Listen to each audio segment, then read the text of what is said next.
అస్తమానం జోరీగలాగా ఏదైనా శబ్దం వినిపిస్తూ ఉంటే ఆ బాధను మాటల్లో చెప్పలేం.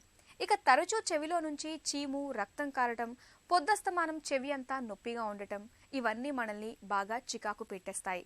ఇలాంటి సమస్యలకు చాలా వరకు చెవిలో రంధ్రం పడటమే కారణంగా ఉంటుంది. చెవికి బలంగా దెబ్బలు తగిలినప్పుడు, ఏవైనా ఇన్ఫెక్షన్లు సోకినప్పుడు, దూది పుల్లల్లాంటి వాటిని పెట్టి గట్టిగా కెలికే అలవాటు ఉన్నప్పుడు చెవిలో రంధ్రం పడే అవకాశం ఉంటుంది. చెవిలో రంధ్రం మూలంగా తలెత్తే సమస్యలు, వాటికి పరిష్కార మార్గాల గురించి డాక్టర్ని అడిగి ఇప్పుడు తెలుసుకుందాం.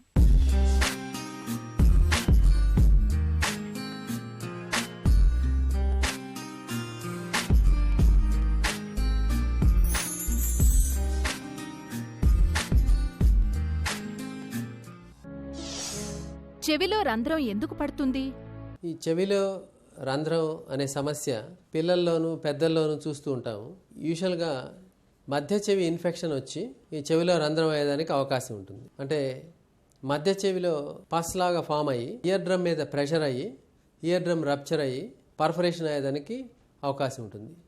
ఈ చిన్నపిల్లల్లో సాధారణంగా అడినాయిడ్స్ వల్ల అక్కడి నుంచి ఇన్ఫెక్షన్ ఈస్టియేషన్ ట్యూబ్ అంటే ముక్కుకి చెవికి మధ్య చెవికి మధ్యలో ఉండే గొట్టం ద్వారా మధ్య చెవికి ఇన్ఫెక్షన్ వచ్చి ఇలా అయ్యేదానికి అవకాశం ఉంటుంది.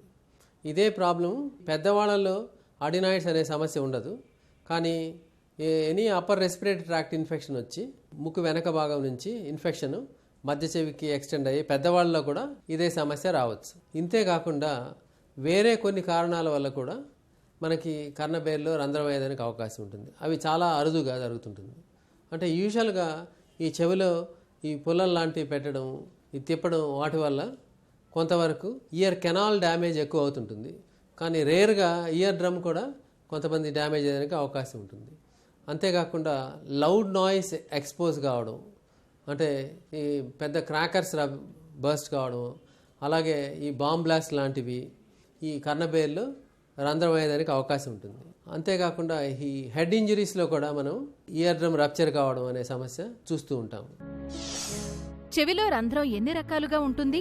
చెవిలో రంధ్రం అనేది సాధారణంగా రెండు రకాలుగా చెప్పుకుంటాం. ఒకటి సేఫ్ ఆటైటిస్ మీడియా, రెండోది అన్సేఫ్ ఆటైటిస్ మీడియా. ఈ సేఫ్ ఆటైటిస్ మీడియా అనేది ఇది ఒక రకంగా సేఫ్ ఆటైటిస్ మీడియా అని ఎందుకు చెప్పుకుంటామంటే దీనివల్ల పెద్ద ప్రమాదం ఉండదు. బట్ అన్సేఫ్ ఆటైటిస్ మీడియా అనేది కర్ణబేరికి పై భాగంలో ఉండే ఏటిక్ అనే ఏరియా నుంచి ఒక పాకెట్ లాగా డెవలప్ అయ్యి ఒక స్కిన్ సిస్ట్ అంటే కొలెస్టేటోమా అనే ఒక సంచిలాగా లోపల పెరుగుతూ ఉంటుంది.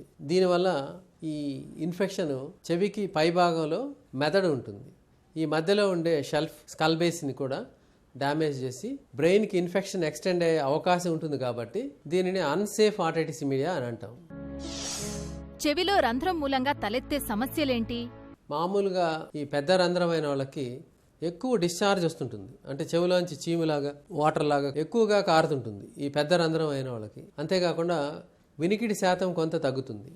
యూజువల్గా కర్ణబేరి మొత్తం డ్యామేజ్ అయిన ఒక 30-35 డెసిబెల్ హియరింగ్ ప్రాబ్లం ఉంటుంది. అంటే మైల్డ్ హియరింగ్ ప్రాబ్లం ఉంటుంది. అంతేకాకుండా ఈ కర్ణబేరి వెనకాల ఉండే 3 ఎముకల గొలుసు అది క్రమేపీ ఈ డిశ్చార్జ్ ఈ పస్సు మళ్ళీ రావడం వల్ల ఆ గొలుసు కూడా డ్యామేజ్ అయ్యి ఈ వినికిడి శాతం సడన్గా ఎక్కువ అయ్యేదానికి అవకాశం ఉంటుంది.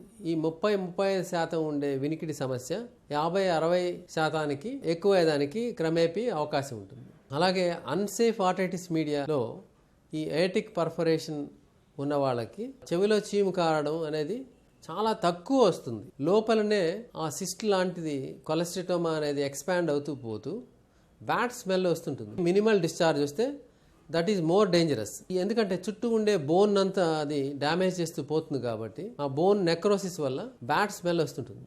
ఈ ఇన్ఫెక్షన్ కొలెస్టోమాలో ఇలాంటి సిమ్టమ్ ఉంటుంది. బట్ రెండు రకాల కారణాలలో వినికిడి శాతం క్రమేపీ తగ్గుతూ పోతుంది. అంతేకాకుండా ఈ సమస్యతో బాధపడే వాళ్ళకి కొంతమంది చెవిలో శబ్దం రావడం, అలాగే ఈ కొలెస్టోమా అనే డిసీజ్ బ్యాలెన్స్ ఆర్గాన్ కూడా డ్యామేజ్ చేస్తే గిడ్డినెస్ అంటే తల తిరగడం కూడా వచ్చేదానికి అవకాశం ఉంటుంది. అంతేకాకుండా ఈ కొలెస్టోమా అనే సమస్య పూర్తిగా నెగ్లెక్ట్ చేస్తే బ్రెయిన్కి కూడా ఇన్ఫెక్షన్ ఎక్స్టెండ్ అయ్యి మెనింజైటిస్, బ్రెయిన్ యాప్సెస్ లాంటి సమస్యలు కూడా వచ్చేదానికి అవకాశం ఉంటుంది. చెవిలో రంధ్రాన్ని ఎలా నిర్ధారిస్తారు? క్లినికల్ ఎగ్జామినేషన్ అంటే ఆటోస్కోప్ అని చెవి ఎగ్జామిన్ చేసే ఇన్స్ట్రుమెంట్ ద్వారా చూసి క్లినికల్గా డయాగ్నోస్ చేయొచ్చు. అంతేకాకుండా ఈ ఆటో ఎండోస్కోప్స్ అని కూడా ఉంటాయి. ఈ ఎండోస్కోప్స్ కానీ అలాగే మైక్రోస్కోప్ ద్వారా కూడా ఈ సమస్యని నిర్ధారించేదానికి అవకాశం ఉంటుంది. చెవిలో రంధ్రం ఉన్న వాళ్ళందరికీ కొంత శాతం వినికిడి తగ్గుతూ ఉంటుంది. ఈ వినికిడి సమస్యను ఆడియోమెట్రీ ద్వారా ఎంత పర్సంటేజ్, ఎన్ని డెసిబెల్ హియరింగ్ లాస్ ఉన్నది అనేది మెజర్ చేసి నిర్ధారించేదానికి అవకాశం ఉంటుంది. అంతేకాకుండా చెవికి సంబంధించిన సిటీ స్కాన్ చేసి కొలెస్ట్రాటోమా అనే ఒక సంచి లాంటి సమస్య ఎంతవరకు ఎక్స్టెండ్ అవుతుంది అనేదాన్ని ఈ సిటీ స్కాన్ ద్వారా మనం డయాగ్నోస్ చేసి దానికి అవకాశం ఉంటుంది. చెవిలో రంధ్రానికి చికిత్స ఎలా ఉంటుంది? ఈ చెవిలో నొప్పి రాగానే వెంటనే డాక్టర్ని సంప్రదించడం ఎంతైనా ముఖ్యం. ఎందుకంటే చెవిలో నొప్పి అనేది రకరకాల కారణాలు వస్తుంటుంది. కానీ ఈ మధ్య చెవి ఇన్ఫెక్షన్ వచ్చిన వాళ్ళకి మాత్రం తప్పకుండా యాంటీబయాటిక్ ట్రీట్మెంట్ ఒక 5 to 7 days ఇచ్చిన దానివల్ల, అలాగే కోల్డ్ అలా ఉంటే దానికి సంబంధించిన మందులు ఇచ్చి ఈ ప్రాబ్లం పూర్తిగా నయం చేసి మనం రంధ్రం లేకుండా చేసేదానికి అవకాశం ఉంటుంది. వీళ్ళకి వెంటనే తగిన ట్రీట్మెంట్ అందనప్పుడు ఈ రంధ్రం పర్మనెంట్గా ఉండిపోయేదానికి కూడా అవకాశం ఉంటుంది. ఈ రంధ్రం పర్మనెంట్గా ఉండిపోయినప్పుడు, కోల్డ్ వచ్చినప్పుడు కానీ, చెవిలోకి వాటర్ పోయినప్పుడు కానీ ఈ డిశ్చార్జ్ ఎక్కువ వచ్చేదానికి అవకాశం ఉంటుంది. వీళ్ళకి యూజువల్గా చెవి డ్రైగా పెట్టుకోవడం, అవసరమైనప్పుడు యాంటీబయాటిక్ స్టెరాయిడ్ ఇయర్ డ్రాప్స్ వాడడం ద్వారా సమస్య తీవ్రతను తగ్గించవచ్చు. దీనికి పర్మనెంట్ ట్రీట్మెంట్ ఏంటంటే మైక్రోస్కోపిక్ ఇయర్ సర్జరీ ద్వారా మిడిల్ ఇయర్ ఇన్ఫెక్షన్ క్లియర్ చేసి టింపనోప్లాస్టీ అనే ఆపరేషన్ ద్వారా ఈ సమస్య పూర్తిగా నయం చేసేదానికి అవకాశం ఉంటుంది.